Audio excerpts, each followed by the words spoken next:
కాదని సిట్టింగ్ ఎమ్మెల్యేగా ఉన్న దాన నాగేందర్ గారికి ఇవ్వటం వెనుక కారణాలేంటి, ఆయన గెలుపు అవకాశాలు ఎంతవరకు ఉన్నాయనేది? ఓకే అండి, ముందుగా యోయో టీవీ ప్రేక్షకులకు అట్లాగే సికింద్రాబాద్ పార్లమెంటులో ఉన్నటువంటి దాదాపు 19 లక్షల మంది ఓటర్ మహాశైలకు, అట్లాగే కోటేశ్వరరావు గారికి, మా కంజర్ల సీనన్నకు, మేడం గారికి నా నమస్కారాలు తెలియజేస్తూ, ప్రమోషన్ కూడా అయిపోతుంది కనుక మేడం గారు, ఇది నిజంగా సికింద్రాబాదు పార్లమెంట్ అనేది మీరు అన్నారు మినీ భారత్ అని. వాస్తవంగా ఉన్న అతిపెద్ద పార్లమెంట్లలో సికింద్రాబాద్ పార్లమెంట్ కూడా ఒకటి. 1957లో ఎప్పుడైతే పార్లమెంట్ స్టార్ట్ అయిందో, స్టార్ట్ అయినప్పుడు దీంట్లో ఫస్ట్ పాగా వేసిందే కాంగ్రెస్, ఇండియన్ కాంగ్రెస్. అంటే సికింద్రాబాదు పార్లమెంట్ అనేది కాంగ్రెస్ కంచుకోట, వాస్తవంగా కాంగ్రెస్ అడ్డా అని కూడా అనొచ్చు. 16 సార్లు ఎలక్షన్ జరిగితే 10 సార్లు కాంగ్రెస్ గెలిచింది. కేవలం 3 సార్లు దత్తన్న, ఒకసారి కిషన్ రెడ్డి గారు గతంలో పోయినసారి గెలవడం జరిగింది. అయితే ఇక్కడ ఉన్నటువంటి పరిస్థితులను చూసుకుంటే మేడం, కిషన్ రెడ్డి గారి గురించి మాట్లాడితే మా కంజర్ల సీనన్న మంచి అన్నగారికి సపోర్ట్ ఇచ్చారు, తర్వాత కితాబ్ ఇచ్చారు. వాస్తవంగా కిషన్ రెడ్డి గారి విషయానికి వస్తే, కిషన్ రెడ్డి గారు మంచి లీడర్, అజాత శత్రువు, ఆయనకి ఎట్లాంటి అవి లేవు. అన్నారు ఇందాక ఆయన మనసులు ఏమన్నా చేశారంటే, వాస్తవంగా కిషన్ రెడ్డి గారు మనసులు మెయింటైన్ చేయరు. ఆయనకు ఇలా కిషన్ రెడ్డి గారికి ఎక్కడ ఫెయిల్ అవుతున్నారంటే, ఆయనకు కేంద్రంలో అధికారం కావాలి, మంత్రి పదవి ఉండాలి, రాష్ట్రంలో రాష్ట్ర శాఖకు అధ్యక్షుడు కావాలి.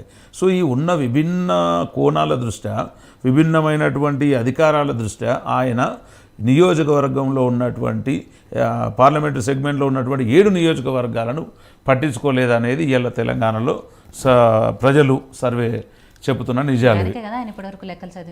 లేదు మేడం, చెప్తున్నా వినండి. ఇవాళ మోడీ గారి దయ వల్లనో కేంద్రంలో ఈయన మంత్రిగా ఉన్నారు కాబట్టి సరే ఏదో ఒకటి తెచ్చింది. ఈయన ఉన్నా వస్తాయి, అవి లేకున్నా వస్తాయి. సికింద్రాబాదు రైల్వే స్టేషన్ అనేది మేడం ఎన్నో రోజుల నుంచి ప్రజలు అక్కడ అది చేస్తూ ఉన్నారు. అది చేయాలి. అది చేయకపోతే బీజేపీ కేంద్రంలో ఉండేందుకు లేకెందుకు? ఇవి చేసినవన్నీ కూడా చేయాల్సిన పరిస్థితి వచ్చింది కాబట్టి చేసారు. అవి తీసుకొని కిషన్ అన్న ఆయన ఖాతాలో వేసుకుంటా, నేను నా ప్రోగ్రెస్ రిపోర్ట్లో రాసుకుంటా అంటే సికింద్రాబాద్ పార్లమెంట్లో ఉన్నటువంటి 19 లక్షల మంది ప్రజలు మెచ్చరు, నచ్చరు కూడా.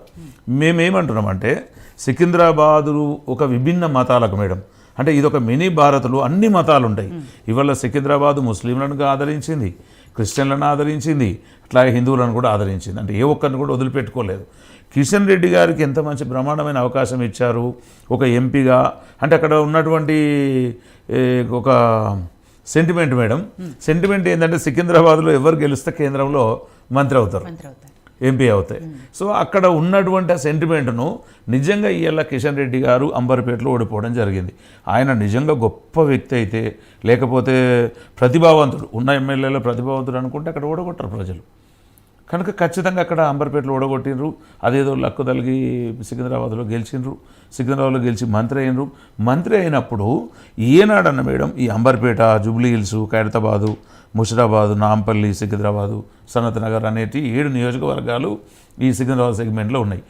ఆయన అక్కడికి వెళ్ళి ఓడిపోయినాక మేడం ఒక ఎంపీకి ప్రాతినిధ్యం వహిస్తున్నటువంటి, అంటే మీరు అనొచ్చు మొన్న రేవంత్ రెడ్డి గారు కూడా మల్కాజ్గిరిలో ఒక సీటు గెలిపించుకోలేదు అని. అంటే మేము ఏమంటున్నాం అంటే, ఆయన ఒక ఎంపీగా ఉండి ఓ రాష్ట్ర శాఖకు అధ్యక్షుడై ఆయన ఉన్న బిజీ షెడ్యూళ్లను రాష్ట్రంలో అధికారం రావాలన్న ఉద్దేశం మీద కొన్నిసార్లు అక్కడ జరిగిందో దాని వెనుక ఒక పెద్ద కుట్ర దాగి ఉంది. ఆ విషయం మీ మీడియా దృష్టికి కూడా త్వరలో వస్తుంది, అంటే ఎందుకు జరగలేదు అనేది. కానీ కిషన్ రెడ్డి గారికి అవకాశం ఉండి కనీసం 7 సెగ్మెంట్లు ఎమ్మెల్యే అభ్యర్థులలో ఒక్కరిని కూడా గెలిపించుకోలేకపోయింది. అంటే మేము ఏమంటున్నాం అంటే, ఇవల్ల ఆయనకున్నటువంటి పరపతి కావచ్చు, ఆయనకున్న మంచితనం కావచ్చు, కేంద్రంలో ఉన్నటువంటి సఖ్యతకు ఆయనకు సంబంధించినటువంటి రిలేషన్స్ కావచ్చు ఉన్నాయి.